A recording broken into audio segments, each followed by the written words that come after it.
ابتدا ہے رب جلیل کے نام سے جو ہماری شارک سے بھی زیادہ قریب ہے۔ آج ہم بات کریں گے ایک ایسے قافلے کی جو تاریخ میں سنہری حروف سے لکھا جائے گا۔ یہ گلوبل سمود فلوٹیلا، یہ قافلہ کوئی عام سفر نہیں، یہ امید کا سفر ہے۔ دنیا کے 44 ممالک کے نمائندے، درجنوں جہاز اور ہزاروں ٹن امداد صرف ایک مقصد کے لیے اکٹھے ہوئے ہیں، غزہ کے مظلوم عوام تک زندگی اور روشنی پہنچانے کے لیے۔ غزہ میں معصوم بچے بھوک اور پیاس سے بلک رہے ہیں، مائیں اپنے شہید بیٹوں کو کفن کے بغیر دفن کر رہی ہیں، بوڑھے علاج کے انتظار میں اپنی جانیں گنوا رہے ہیں، اور ایسے میں ایک فلوٹیلا نکل پڑا، پرامن، غیر مسلح، صرف انسانیت کے نام پر۔ اس قافلے میں 44 ممالک کے نمائندے شامل ہیں۔ یہ جہاز دوائیاں، خوراک اور صاف پانی لے کر رواں دواں ہیں، لیکن حقیقت یہ ہے کہ اسرائیل نیوی کمانڈوز ڈرونز اور ناکہ بندی کے ذریعے اس قافلے کو روکنے کی بھرپور کوشش کر رہے ہیں۔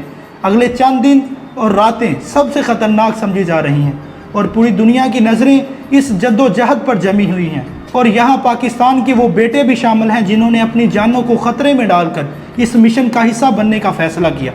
سینیٹر مشتاق احمد خان، وہ سیاستدان جو صرف سیاست نہیں بلکہ انسانیت کی ترجمانی کر رہے ہیں۔ ڈاکٹر اسامہ ریاض اپنی طبی مہارت اور حوصلے کے ساتھ شریک سفر ہیں۔ اسماعیل خان، سید عزیز نظامی، فہد اشتیاق، جس میں مظہر سعید بھی شامل ہیں۔ یہ وہ ہیروز ہیں جنہوں نے دنیا کو یاد دلایا کہ پاکستان کبھی مظلوموں کے ساتھ کھڑے ہونے سے پیچھے نہیں ہٹتا۔